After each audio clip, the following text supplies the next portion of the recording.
Hindi ko talaga kinakaya. Sa mapapamura ka, ba't nagwawagi ito?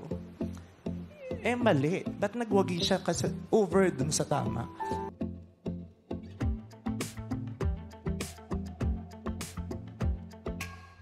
Naging emosyonal si Uncoverable star Vice Ganda sa latest episode ng It's Showtime.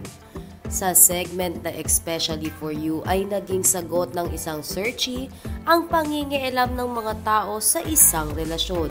Dahil dito ay nakarelate si Meme Vice.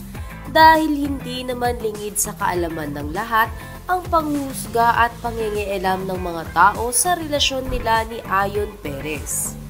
Ayon kay Vice Ganda, nagambala kayo ng ingay ng mundo. Yun ang masakit doon.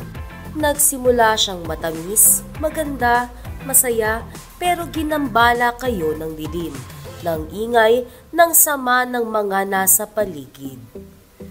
Pagkatapos ito sabihin ni Vice ay dito na siya naging emosyonal. Pagpapatuloy pa ng sinabi ni Vice Ganda, at yun kasi ang malungkot, minsan nagwawagi sila. Diba nakakainis? Nagwawagi yung pangit, nagwawagi yung masama, yung mali, yung hindi totoo. Diba nagwawagi sila?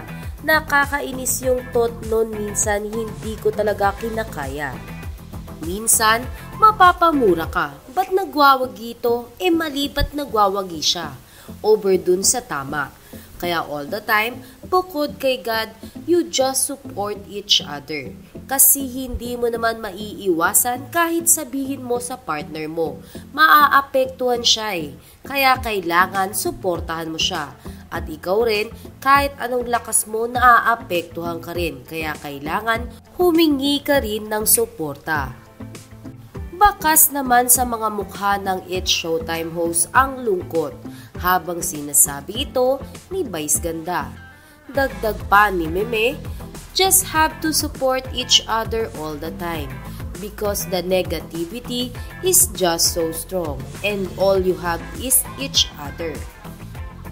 Hindi na nga kinaya ni Vice Ganda kaya naman ipinasa niya na ito sa ibang host. Samantala, agad naman na umalis sina Vice at Ayon Perez pagkatapos ng Especially For You. Sigurado naman ang kanilang fans na agad na kinomfort ni Ayon ang kanyang asawa. Sa kabilang banda, nalulungkot din ang Vice Ayon fans sa pagiging emosyonal ni Meme Vice sa It's Showtime. Dalangin naman nila sa basher ng dalawa na sana ay itigil na nila ang mga mapanirang puri na lagi nilang binabato kina Vice Ganda at Ayon Perez.